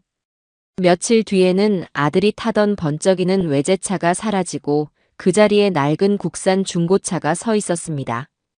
그들이 그토록 과시하던 부와 사치의 상징물들이 하나씩 사라져가는 것을 지켜보는 것은 실로 통쾌한 광경이었습니다. 그들은 더 이상 고급 레스토랑에서 외식을 하거나 백화점에서 쇼핑을 할 수 없게 되었습니다. 하루하루를 빚독촉에 시달리며 서로의 초라해진 모습을 경멸하고 원망하며 살아가는 지옥 같은 나날이 시작된 것입니다. 저는 호텔 창가에 서서 텅 비어가는 그들의 주차장을 내려다보며 조용히 의졸였습니다. 아직 멀었다. 너희가 나에게서 앗아간 것들에 비하면 이 정도는 아무것도 아니란다. 너희는 이제부터 가진 모든 것을 잃고 세상에서 가장 비참한 밑바닥까지 떨어지게 될 테니까. 저의 복수는 이제 그 누구도 막을 수 없는 거대한 급류가 되어 그들을 향해 달려가고 있었습니다. 사문서 위조 및 사기 혐의로 형사 고발이 접수되자 제 아들 김만석의 세상은 이전과는 비교도 할 수 없는 속도로 무너져 내리기 시작했습니다. 민사소송과 세무조사가 그들의 살을 도려내는 고통이었다면 형사고발은 그들의 뼈를 부러뜨리고 숨통을 조이는 것이었으니까요. 아들은 피의자 신분으로 경찰서에 출석하라는 통보를 받았습니다.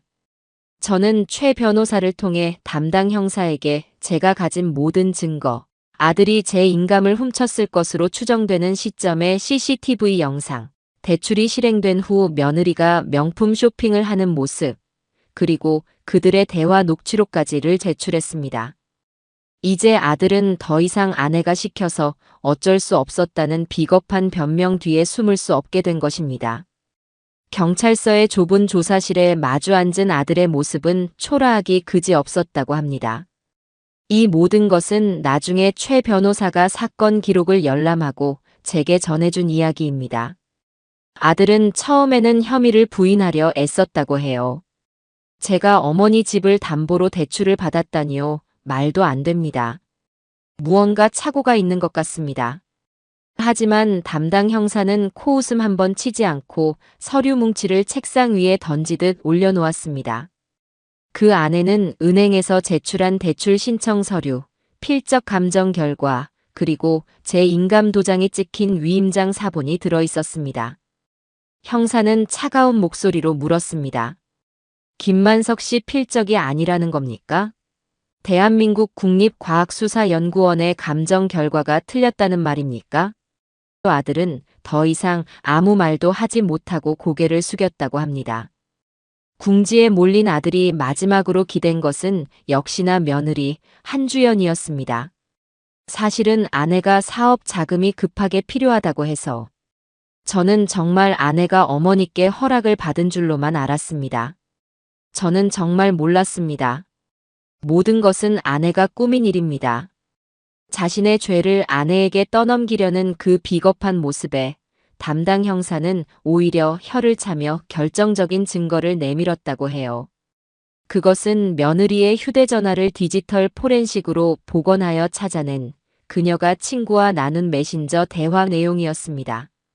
저는 그 내용을 전해 듣고 온몸의 피가 차갑게 식는 것을 느꼈습니다. 주연아, 네 남편은 네가 시어머니 인감 훔친 거 정말 몰라? 응, 우리 멍청한 남편은 내가 시키는 대로 도장만 찍어줬지. 자기가 지금 무슨 서류에 도장을 찍는지도 모를걸? 키읔. 대단하다 너. 그러다 들키면 어쩌려고. 들키면? 들키면 그땐 그이가 다 책임지면 되지. 사랑하는 아내를 위해서 그 정도도 못 해주겠어? 어차피 그 늙은이가 순순히 집을 넘겨줄 리도 없고 이렇게라도 해서 미리 우리 몫을 챙겨놔야지. 그러다 그이가 감옥이라도 가게 되면 이 집은 온전히 내 차지가 되는 거고. 완전 일석이조 아니야? 메신저 대화 내용은 충격 그 자체였습니다. 며느리는 처음부터 아들을 방패막이 삼아 이용하고 모든 죄를 뒤집어 씌울 계획까지 세우고 있었던 겁니다. 심지어 아들이 감옥에 가면 집을 독차지할 수 있다는 계산까지 하고 있었어요. 이것은 단순한 부부싸움이나 고부 갈등의 문제가 아니었습니다. 완벽하게 계획된 사기극이자 인간의 영혼을 파괴하는 악랄한 범죄였습니다. 형사는 그 대화 내용을 아들 앞에서 천천히 아주 또박또박 읽어내려갔습니다. 한 문장 한 문장이 끝날 때마다 아들의 얼굴은 하얗게 그리고 푸르게 질려갔다고 합니다.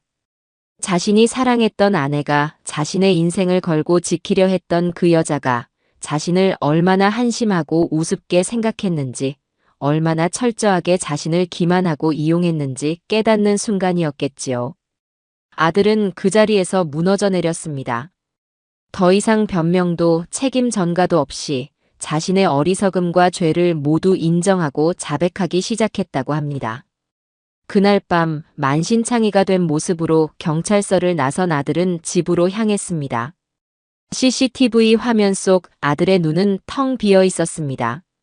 그는 현관문을 열고 들어서자마자 소파에 누워 과자를 먹으며 TV를 보고 있던 며느리에게 다가갔습니다.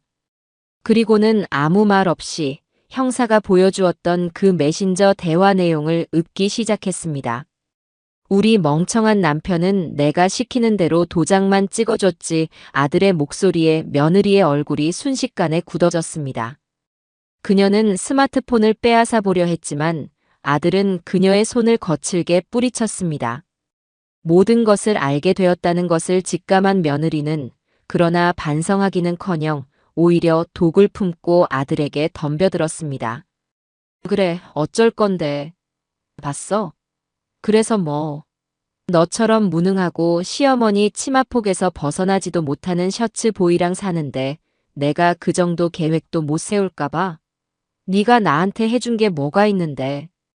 이 집도 돈도 다 원래 내 것이었어야 했다고. 며느리의 그 적반하장식 태도는 아들의 마음에 남아있던 마지막 미련마저 완전히 끊어버리는 칼날이 되었습니다. 아들은 허탈하게 웃으며 말했습니다. 그래, 네 말이 맞다. 내가 정말 멍청한 놈이었구나. 너 같은 악마를 사랑하고 너를 위해 내 어머니를 버렸으니 내가 천하의 불효자였어. 아들은 더 이상 그녀와 말을 섞을 가치조차 느끼지 못하는 듯 자신의 방으로 들어가 짐을 챙기기 시작했습니다. 며느리가 뒤에서 무어라 악을 쓰며 저주를 퍼부었지만 아들은 단 한 번도 뒤돌아보지 않고 작은 가방 하나만을 든 채 그 집을 나섰습니다. 그가 평생을 후회하게 될 지옥의 문을 제 발로 걸어 나온 순간이었습니다. 그날 밤늦게 저는 호텔 방의 초인종 소리에 잠을 깼습니다. 문을 열자 그곳에는 넋이 나간 모습의 아들이 서 있었습니다. 아들은 저를 보자마자 그 자리에 무너져 내렸습니다. 그리고는 제 바짓가랑이를 붙잡고 아이처럼 목 놓아 울기 시작했어요. 그때 저는 이미 자식이기를 포기한 겁니다. 제 욕심 때문에, 제 안일함 때문에 어머니가 평생을 바친 이 집에서 쫓겨나는 걸 방관했습니다. 저는 어머니의 아들이 될 자격이 없습니다. 용서라는 말은 감히 입에 담지도 못하겠습니다. 그저 제가 저지른 잘못을 바로잡을 기회를 주십시오. 그 여자와는 모든 것을 끝내고 제 인생을 바쳐서라도 어머니의 삶을 원래대로 돌려놓겠습니다. 그러니 어머니 저를 다시 아들로 생각하지 마십시오. 그냥 어머니 인생을 망칠 뻔했던 어리석고 철없는 놈으로만 여겨주십시오. 그걸로도 저는 과분합니다. 아이러니하게도 아들의 그 절규 속에서 저는 처음으로 한 가닥의 진심을 느낄 수 있었습니다. 아들은 이제야 비로소 깨달은 것입니다. 자신이 저지른 죄의 무게를, 그리고 그 죄가 결코 쉽게 용서받을 수 있는 성질의 것이 아님을 말입니다. 저는 아무 말 없이 바닥에 엎드려 우는 아들의 등을 내려다보았습니다. 제 마음속에서는 분노와 연민, 슬픔과 안도감이 뒤섞여 폭풍처럼 휘몰아치고 있었어요. 하지만 저는 아들을 일으켜주거나 괜찮다고 말해주지 않았습니다. 용서는 그가 받아야 할 죗값을 모두 치르고 난 뒤에, 아주 오랜 시간이 흐른 뒤에나 제가 고려해 볼 수 있는 문제였으니까요. 저는 그저 조용히 문을 닫고 아들이 어둠 속에서 자신의 죄를 마주하고 홀로 울도록 내버려 두었습니다. 그것이 제가 어미로서 아들에게 내려줄 수 있는 가장 첫 번째이자 마지막 자비였습니다. 아들의 길고 혹독한 각성은 그렇게 시작되고 있었습니다. 아들이 집을 나간 뒤에도 며느리 한주연은 여전히 제 집에 버티고 있었습니다. 아마도 아들이 돌아와 자신에게 용서를 빌 것이라는, 혹은 이 모든 상황이 어떻게든 해결될 것이라는 헛된 기대를 품고 있었는지도 모르겠습니다. 하지만 그녀의 기대와는 달리 세상은 그녀에게 그 어떤 자비도 베풀지 않았습니다. 마침내 법원에서 건물명도 청구 소송의 판결이 나왔습니다. 결과는 당연히 저의 완벽한 승소였지요. 법원은 피고 한주연과 김만석에게 해당 주택을 즉시 원고 이영순에게 인도하고 소송 기간 동안의 부당이득금을 지급하라는 명령을 내렸습니다. 물론 며느리는 판결문을 받고도 꿈쩍도 하지 않았어요. 그러자 최 변호사는 지체 없이 법원에 강제 집행을 신청했습니다. 그리고 마침내 그녀에게 최후의 심판이 내려지는 날이 밝았습니다. 강제 집행이 예고된 날 아침, 저는 집에서 조금 떨어진 정 여사의 부동산 사무실 창가에 앉아 그 모든 광경을 지켜보았습니다. 법원에서 나온 집행관들과 이삿짐센터 직원들이 트럭을 대기시키고 집으로 향하는 모습은 마치 거대한 성을 함락시키기 위해 진군하는 군대처럼 보였습니다. 집행관들이 초인종을 누르고 법원의 명령을 고지했지만 며느리는 문을 걸어 잠근 채 아무런 반응도 보이지 않았습니다. 결국 집행관들은 열쇠 수리공을 불러 강제로 문을 열고 집 안으로 진입했습니다. 잠시 후 집 안에서는 며느리의 찢어지는 듯한 비명소리가 터져 나왔습니다. 나가. 다들 나가. 여긴 내 집이야. 누구 마음대로 남의 물건에 손을 대. 그 소란에 동네 사람들이 하나둘씩 집 앞으로 몰려들기 시작했고 순식간에 수십 명의 구경꾼이 모여들었습니다. 집행관들은 며느리의 발악에도 아랑곳하지 않고 묵묵히 자신들의 일을 수행했습니다. 이삿짐센터 직원들이 며느리가 그토록 자랑하던 고가의 이탈리아제 소파를 드러내기 시작하자 그녀는 거의 이성을 잃고 소파 다리를 붙잡고 늘어졌습니다. 안 돼. 이건 내 거야. 이거 사려고 내가 얼마나 고생했는데. 하지만 건장한 남자 직원 두어 명에게 그녀는 그저 귀찮은 장애물일 뿐이었습니다. 그녀는 속절없이 질질 끌려나와 길바닥에 내팽개쳐졌습니다. 그 후로는 그야말로 일사천리였습니다.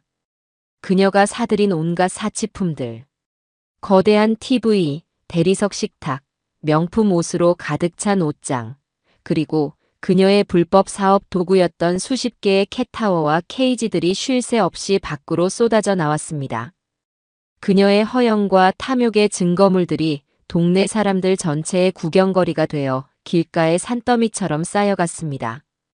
그 모습은 실로 장관이면서도 한편으로는 처참하기 그지없었습니다.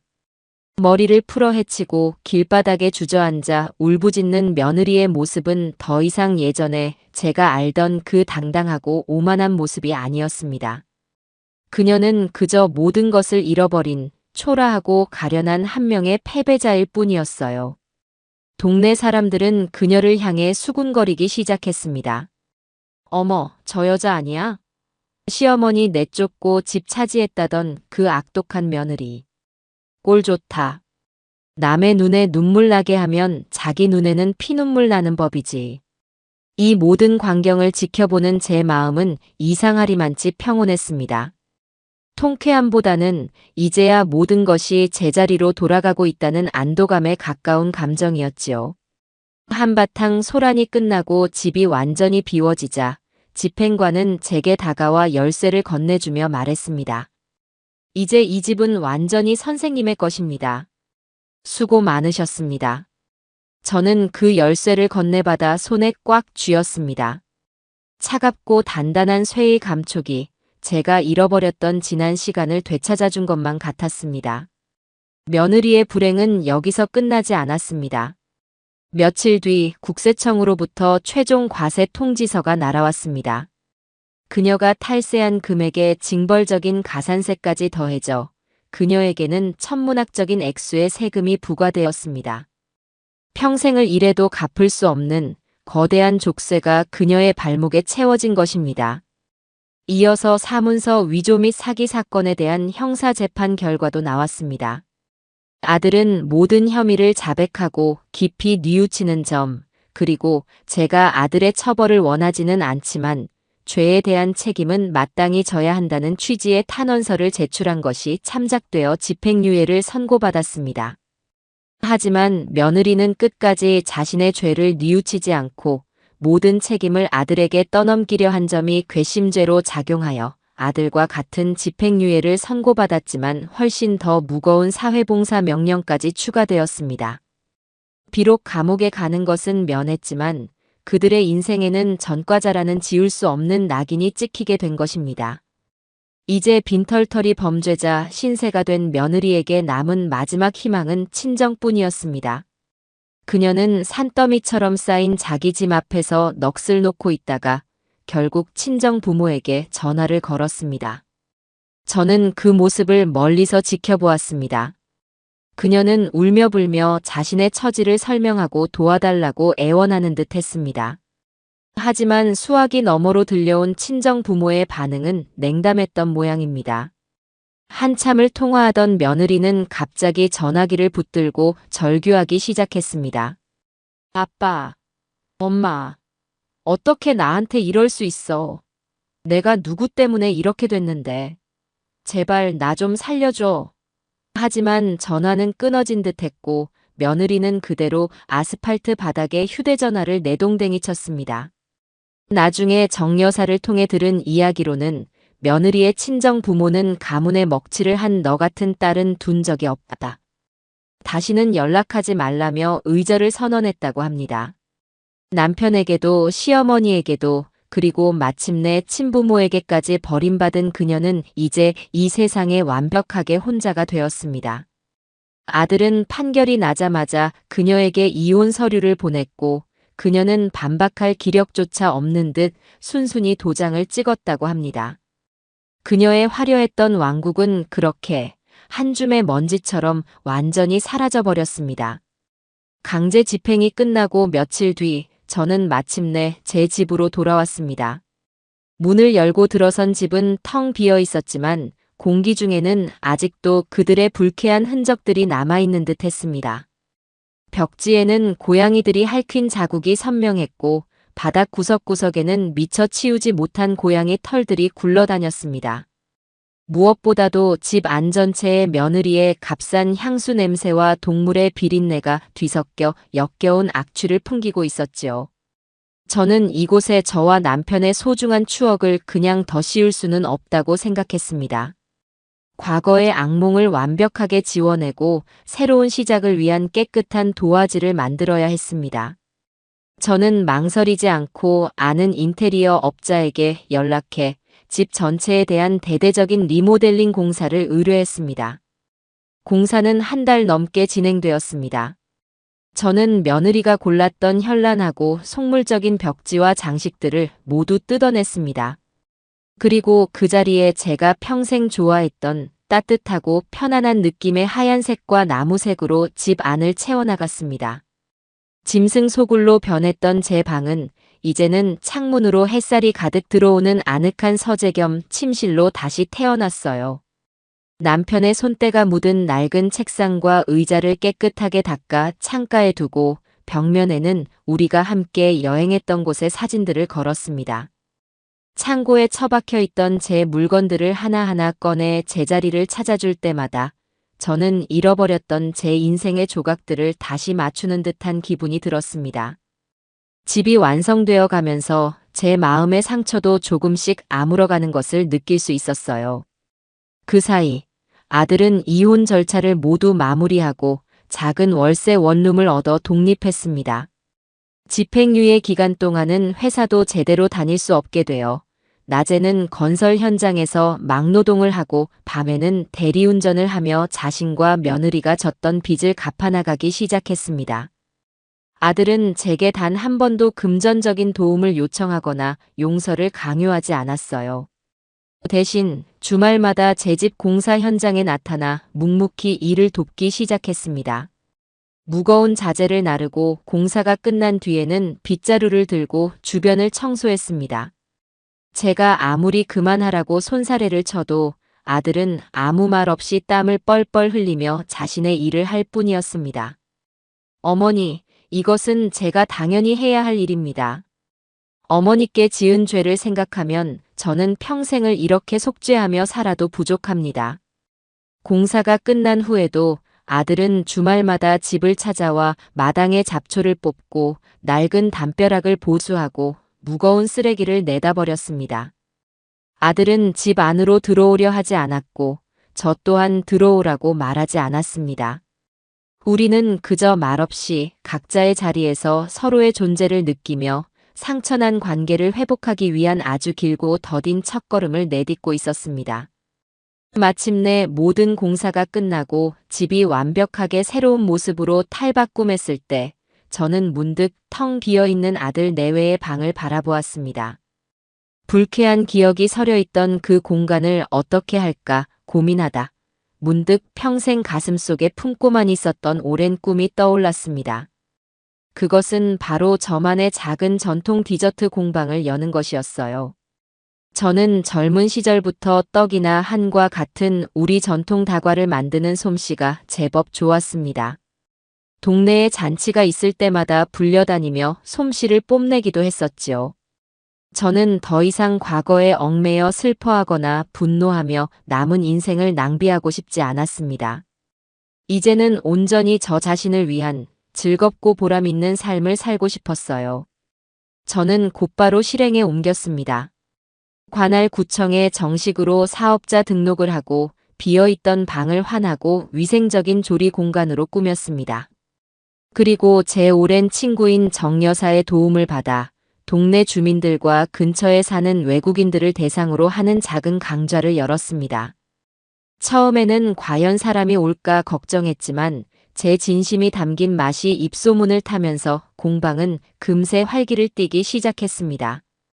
고사리 같은 손으로 약과의 모양을 찍는 아이들, 난생 처음 맛보는 한국의 단맛에 감탄하는 외국인들, 그리고 제게 한 수 배우겠다며 찾아오는 동네 아주머니들. 제 집은 이제 더 이상 원망과 다툼의 공간이 아니었습니다. 사람들의 웃음소리와 달콤한 냄새가 가득한 행복하고 따뜻한 공간으로 다시 태어난 것입니다. 어느 맑은 가을날 오후, 저는 마당에서 수강생들과 함께 갓 쪄낸 송편을 나누어 먹고 있었습니다. 담장 너머로 땀에 젖은 작업복 차림의 아들이 잠시 걸음을 멈추고 이쪽을 바라보는 것이 보였습니다. 아들의 눈에는 부러움과 회한, 그리고 아주 작은 기쁨 같은 복잡한 감정이 서려 있었어요. 저는 잠시 아들을 바라보다 조용히 고개를 돌려 수강생들에게 웃으며 말했습니다. 자, 여기 떡 좀 더 드세요. 아직 많이 남았답니다. 저는 아직 아들을 완전히 용서하지 못했습니다. 아마 평생을 가도 그 상처가 완전히 아물지는 않겠지요. 하지만 저는 더 이상 과거의 아픔에 저를 가두지 않기로 했습니다. 저는 제 집을 되찾았고 제 인생의 온전한 주인이 되었습니다. 그리고 무엇보다 분노의 시간이 끝나고 찾아온 이 평화로운 일상 속에서 새로운 행복을 만들어가는 법을 배우고 있었습니다. 햇살이 가득한 제 마당에서 저는 그 누구보다 강하고 자유로운 사람으로 제2의 인생을 힘차게 살아가고 있었습니다. 시간은 참으로 정직한 판사와 같다는 생각을 합니다. 누구에게나 똑같이 흐르는 것 같지만 그 시간을 어떻게 보내느냐에 따라 마지막에 건네주는 열매의 맛은 천양지차로 달라지니까요. 제 집에서 며느리의 흔적을 지워내고 새로운 시작을 선언한 지 어느덧 2년이라는 세월이 흘렀습니다. 처음에는 어색하고 낯설기만 하던 제 햇살 담은 공방은 이제 이 동네의 작은 명물이 되었어요. 제법 손맛이 좋다는 입소문이 퍼져 이제는 동네 주민들뿐만 아니라 멀리서 일부러 찾아오는 수강생들까지 생겨났지요. 제 집은 더 이상 적막하지 않습니다. 매일같이 고소한 기름 냄새와 달콤한 조청 냄새가 담장을 넘고 사람들의 정겨운 웃음소리가 마당을 가득 채웁니다. 금발의 미국인 아가씨애는 이제 제법 능숙하게 다식을 찍어내고 옆집의 새댁은 시어머니 생신상에 올릴 떡 케이크를 배우겠다며 열심입니다. 저는 그들에게 그저 디저트를 만드는 기술만을 가르치지 않아요. 쌀을 빻아 고운 가루를 내고 제철 과일로 정성껏 색을 입히는 과정 속에 담긴 우리 조상들의 지혜와 기다림의 미학을 함께 이야기해 줍니다. 그러면 모두들 신기하다는 듯 눈을 반짝이며 제 이야기에 귀를 기울여 주지요. 저는 이 시간을 통해 비로소 깨달았습니다. 누군가에게 무언가를 베풀고 가르치는 기쁨이 얼마나 큰지를요. 지난 세월, 저는 아들 내외에게 모든 것을 내어주는 삶을 살았지만 그들에게는 그것이 당연한 의무였을 뿐 감사의 대상이 아니었습니다. 하지만 지금 제 곁의 사람들은 제가 건네는 작은 떡 한 조각에도 진심으로 고마워하고 행복해합니다. 저는 이들과 함께 웃고 이야기하며 제 인생의 주름살 속에 숨어있던 단단한 행복을 하나씩 발견해 나가고 있었어요. 아들은 그 2년 동안 단 한 주도 거르지 않고 주말마다 집을 찾아왔습니다. 이제는 제법 큰 건설사의 정규직으로 다시 채용되어 안정적인 삶을 살고 있었지만 그의 주말 속죄는 멈추지 않았어요. 그는 더 이상 제게 용서를 구하지 않았습니다. 그저 묵묵히 마당에 잡초를 뽑고 삐걱거리는 대문을 손보고 계절이 바뀔 때마다 텃밭에 새로운 모종을 심었습니다. 봄이면 향긋한 쑥을 심었고 여름이면 탐스러운 토마토를, 가을이면 실한 무와 배추를 심었지요. 마치 자신의 죄를 씻어내듯 그렇게 쉼없이 땅을 일구고 땀을 흘렸습니다. 저는 그런 아들에게 단 한 번도 따뜻한 밥 한 끼 차려주거나 집 안으로 들어오라고 말하지 않았습니다. 그것은 아들이 스스로 정한 형벌이었고 저는 그 형기가 끝나기를 그저 지켜볼 뿐이었습니다. 그러던 어느 가을날 제 생일이었습니다. 공방 수업을 모두 마치고 저녁 준비를 하고 있는데 대문 밖에서 아들이 저를 불렀습니다. 어머니, 잠시만요. 창문 너머로 보니 아들의 손에는 자그마한 화분 하나가 들려 있었어요. 화려한 꽃다발도 값비싼 선물도 아니었습니다. 수수하지만 은은한 향기를 가진 보랏빛 국화 화분이었지요. 아들은 그 화분을 대문 안쪽 마당 한편에 조심스럽게 내려놓으며 말했습니다. 생신 축하드려요, 어머니. 어머니가 좋아하시는 꽃이라 사왔습니다. 그리고는 예전처럼 아무 말 없이 돌아서서 가려고 했습니다. 그 뒷모습을 보는데 제 마음속에서 무언가 아주 단단했던 것이 툭 하고 부러지는 소리가 났습니다. 2년이라는 시간 동안 아들이 흘린 땀방울이 마침내 제 얼어붙었던 마음의 땅을 녹여낸 것일까요? 만서가. 제 부름에 아들의 어깨가 움찔하며 멈춰 섰습니다. 저는 현관문을 열고 마당으로 나섰습니다. 그리고는 제 평생 처음으로 아들에게 아주 낯선 말을 건넸습니다. 차나 한잔하고 가거라. 아들은 믿을 수 없다는 표정으로 저를 돌아보았습니다. 그렁그렁한 눈으로 저를 바라보는 아들을 데리고 저는 2년 만에 처음으로 아들을 집 안으로 들였습니다. 깨끗하게 정돈된 거실과 예전 제 방이었던 서재를 둘러보는 아들의 눈은 내내 붉게 젖어 있었어요. 저는 따뜻한 대추차와 방금 만든 곶감마리를 아들 앞에 내어주었습니다. 우리는 한참 동안 아무 말 없이 차만 마셨습니다. 어색한 침묵 속에서 아들이 먼저 어렵게 입을 열었습니다. 어머니 집이 참 좋아졌네요. 어머니를 많이 닮았어요. 저는 그저 희미하게 웃으며 대답했습니다. 그래. 이제야 진짜 내 집 같구나. 아들은 자신이 저지른 사기 대출금을 모두 갚았다고 했습니다. 그리고 앞으로는 그 어떤 욕심도 부리지 않고 성실하게 땀 흘리며 자기 힘으로 살아가겠다고 다짐하더군요. 저는 그 말을 조용히 들어주었습니다. 그리고 찻잔을 내려놓으며 말했습니다. 이제 그만하거라. 아들은 제 말의 뜻을 이해하지 못하고 고개를 들었습니다. 네. 주말마다 와서 고생하는 거 이제 그만하라고. 너도 이제 네 인생을 살아야지. 언제까지 그렇게 죄인처럼 살 것이냐? 제 말에 아들의 눈에서 기어이 눈물 한 방울이 툭 하고 떨어졌습니다. 저는 손을 뻗어 아들의 어깨를 가만히 토닥여 주었습니다. 완벽한 용서는 아니었습니다. 하지만 그것은 아들의 오랜 속죄를 이제는 거두어 주겠다는 어미로서 내어줄 수 있는 최대한의 화해의 손길이었어요.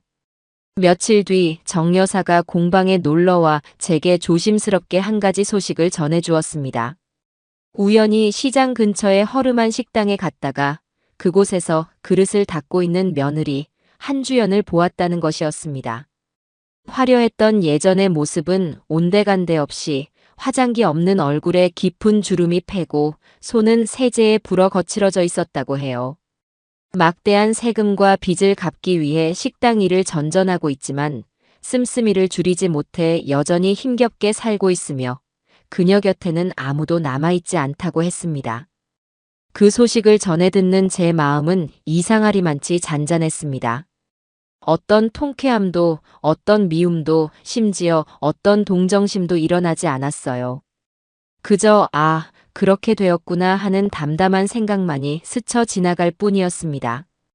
그녀는 이제 제 인생과는 아무런 상관이 없는 아주 멀고 희미한 타인이 되어버린 것입니다. 미워하는 마음마저 사라졌을 때 비로소 그 사람에게서 완전히 해방될 수 있다는 것을 저는 그때 깨달았습니다. 이제 저는 저녁마다 서재 창가에 앉아 남편의 사진을 보며 하루를 정리하는 습관이 생겼습니다. 여보, 보고 있어요? 나 아주 잘 지내고 있어요. 당신이 평생을 바쳐 지켜온 이 집, 제가 아주 예쁘게 가꾸고 있답니다. 만석이도 이제 철이 들었어요. 하늘에서 너무 걱정하지 말아요. 사진 속 남편은 여전히 인자한 미소로 저를 바라보고 있습니다. 저는 알고 있습니다. 저를 강하게 만든 것은 증오가 아니었다는 것을요. 제 자신을 그리고 남편과 함께한 이 소중한 삶을 지키고 싶다는 간절한 사랑이었습니다. 그 사랑이 있었기에 저는 절망의 늪에서 스스로 걸어 나올 수 있었던 것입니다. 창밖을 보니 어느새 아들이 마당 한편에 심어두고 간 국화 화분에서 보랏빛 꽃망울이 수줍게 피어나고 있었습니다. 제 인생의 길고 추웠던 겨울이 끝나고 마침내 따스한 온기가 가득한 새로운 계절이 찾아온 것입니다. 저는 이제 더 이상 과거를 돌아보며 슬퍼하지 않을 겁니다.